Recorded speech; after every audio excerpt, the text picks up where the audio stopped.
ಕರ್ನಾಟಕ ರಾಜ್ಯ ಸೌಹಾರ್ದ ಸಂಯುಕ್ತ ಸಹಕಾರಿ ನಿಗಮ ಬೆಂಗಳೂರು 24ನೇ ವಾರ್ಷಿಕ ಮಹಾಸಭೆ ಹಾಗೂ ರಾಜ್ಯದ ಸೌಹಾರ್ದ ಸಹಕಾರಿ ಕಾಯ್ದೆಯ ಮತ್ತು ಸೌಹಾರ್ದ ಚಳುವಳಿಯ ರಜತ ಮಹೋತ್ಸವ ದಿನಾಂಕ 22 ಆಗಸ್ಟ್ 2025ರಂದು ಬೆಂಗಳೂರಿನ ಗಾಯತ್ರಿ ವಿಹಾರ ಅರಮನೆ ಮೈದಾನದಲ್ಲಿ ಜರುಗಿತು. ರಾಜ್ಯದಲ್ಲಿ ಸೌಹಾರ್ದ ಸಹಕಾರಿ ಕಾಯ್ದೆ ಹಾಗೂ ಸೌಹಾರ್ದ ಸಹಕಾರಿ ಚಳುವಳಿ ಪ್ರಾರಂಭವಾಗಿ 25 ವರ್ಷಗಳಾಗಿದೆ. ಈ ಸಂಭ್ರಮದಲ್ಲಿ ರಾಜ್ಯದ ಸೌಹಾರ್ದ ಸಹಕಾರಿಗಳು ಸಂಯುಕ್ತ ಸಹಕಾರಿಯ ನೇತೃತ್ವದಲ್ಲಿ ರಜತ ಮಹೋತ್ಸವ ಕಾರ್ಯಕ್ರಮವನ್ನು ಹಮ್ಮಿಕೊಳ್ಳಲಾಗಿತ್ತು. ಇನ್ನು ಈ ರಜತ ಮಹೋತ್ಸವ ಉದ್ಘಾಟನೆಯನ್ನು ಭಾರತ ಸರ್ಕಾರದ ಮಾನ್ಯ ಕೇಂದ್ರ ಸಚಿವರಾದ ಪ್ರಹ್ಲಾದ್ ಜೋಶಿ ನೆರವೇರಿಸಿದರು. ಈ ಸಮಾರಂಭದ ಅಂಗವಾಗಿ ಸಂಗ್ರಹ ಮತ್ತು ಅಧ್ಯಯನ ಯೋಗ್ಯ ಸ್ಮರಣ ಸಂಚಿಕೆಯನ್ನು ಮಾನ್ಯ ಸಚಿವರು, ಕೇಂದ್ರ ಗ್ರಾಹಕ ವ್ಯವಹಾರ, ಆಹಾರ ಮತ್ತು ಸಾರ್ವಜನಿಕ ವಿತರಣಾ ಇಲಾಖೆ, ಭಾರತ ಸರ್ಕಾರದ ಶ್ರೀ ಪ್ರಹ್ಲಾದ್ ಜೋಶಿ ಮತ್ತು ರಾಜ್ಯದ ಮಂತ್ರಿಗಳು, ಶಾಸಕರು ಬಿಡುಗಡೆ ಮಾಡಿದರು. ಕಾರ್ಯಕ್ರಮದ ಅಧ್ಯಕ್ಷತೆಯನ್ನು ಕರ್ನಾಟಕ ರಾಜ್ಯ ಸೌಹಾರ್ದ ಸಂಯುಕ್ತ ಸಹಕಾರಿಯ ಅಧ್ಯಕ್ಷರಾದ ಶ್ರೀ ಜಿ ನಂಜನಗೌಡರವರು ವಹಿಸಿದ್ರು. ಮುಖ್ಯ ಅತಿಥಿಗಳಾಗಿ ಶ್ರೀ ಡಿ ಸುಧಾಕರ, ಮಾನ್ಯ ಸಚಿವರು, ಚಿತ್ರದುರ್ಗ ಜಿಲ್ಲಾ ಉಸ್ತುವಾರಿ ಸಚಿವರು Shri BR.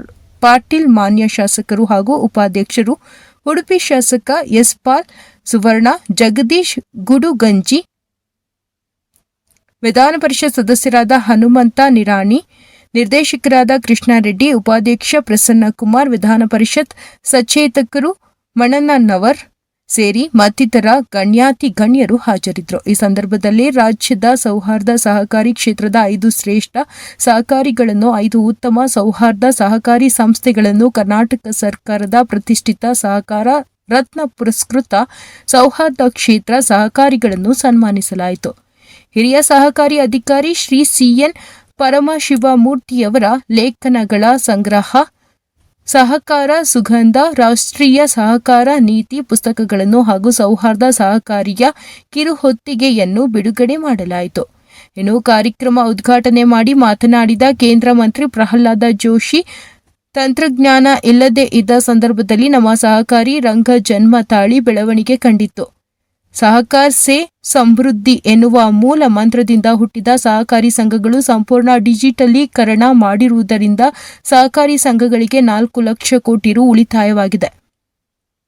National cooperative export ಮಾಡಲು ಜಗತ್ತಿನಲ್ಲಿ ಕೆಲಸ ಮಾಡುವ ಕೈಗಳು ಅವಶ್ಯಕ ಎಂದು ತಿಳಿಸಿದರು. ಇನ್ನು ಭಾರತ ದೇಶ ಇದರಲ್ಲಿ ಮುಂಚೂಣಿಯಲ್ಲಿದೆ. ಭಾರತ ರಫ್ತು ಹೆಚ್ಚು ಮಾಡಿರುವುದರಿಂದ ಅಭಿವೃದ್ಧಿ ಹೆಚ್ಚಾಗಿಸಲು ಸಾಧ್ಯ ಹಾಗೂ ದೇಶದ ಎಲ್ಲ ಸಹಕಾರಿ ಸಂಘಗಳ ಉತ್ಪಾದನೆ ವಸ್ತುಗಳನ್ನು ಮಾರಾಟ ಮಾಡುವ ಸಲುವಾಗಿ ನ್ಯಾಷನಲ್ ಕೋಆಪರೇಟಿವ್ ಮಾಡಲಾಗಿದೆ.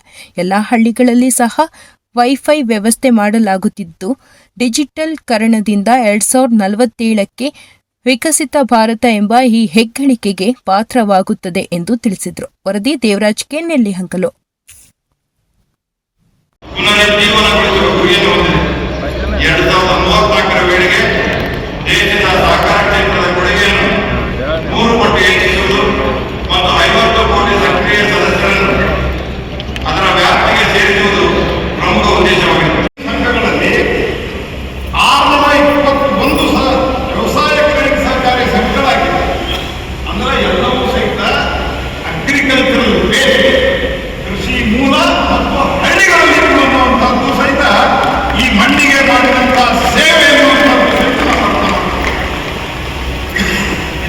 ಕರ್ನಾಟಕ ರಾಜ್ಯದಲ್ಲಿ ಸುಮಾರು 6500 ಸರ್ಕಾರಿ ಬ್ಯಾಂಕ್ಗಳು ಕಾರ್ಯನಿರ್ವಹಿಸ್ತಾ ಇದ್ದಾವೆ.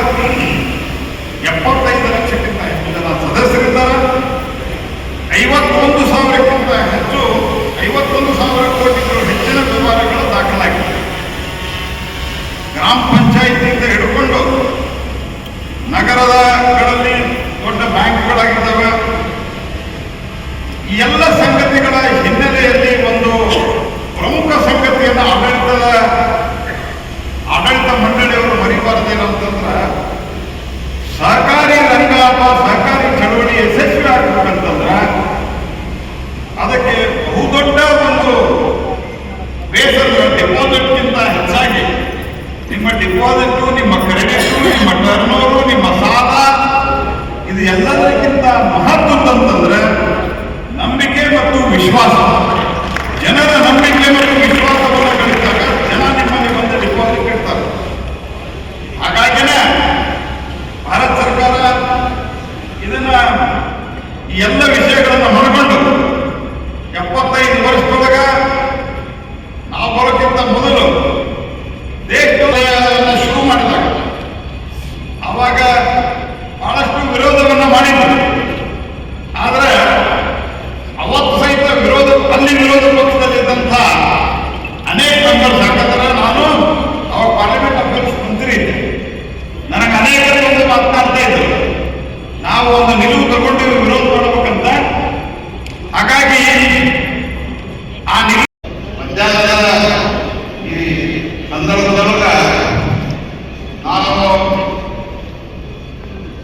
ನಮ್ಮ ಗೌರಿ ಮಠಗಳು ಮತ್ತು ನಮ್ಮ ಅಧಿಕಾರಿಗಳವರಿಗೆ ಒಂದಷ್ಟು ಹತ್ತಿರಕ್ಕೆ ನಾನು ಬಂದಿದ್ದೇನೆ. ಯಾಕಂದ್ರೆ ನಿನ್ನೆ ಸರಿಯಾಗಿ ಇವತ್ತು ಮತ್ತು ನಾಳೆ ಶತಮಾನಗಳೇ ಕಳೆದು ಈಗಿನ ಗದಗ ಹತ್ತಿರದ ಧಾರವಾಡ ಕೂಡ ಸಣ್ಣ ರಾಮನವರು ಪಾಟೀಲರು ಮತ್ತು ಇಲ್ಲಿ ಮೊಳಹಳ್ಳಿ ಶಿವರಾಮ ಇವರ ಕೊಡುಗೆಯನ್ನು ನಾವು ಸದಾಕಾಲಕ್ಕೂ ಸ್ಮರಿಸಬೇಕು ಅನ್ನುವಂಥದ್ದನ್ನು ಈ ಸಂದರ್ಭದಲ್ಲಿ ಅವತ್ತು 1904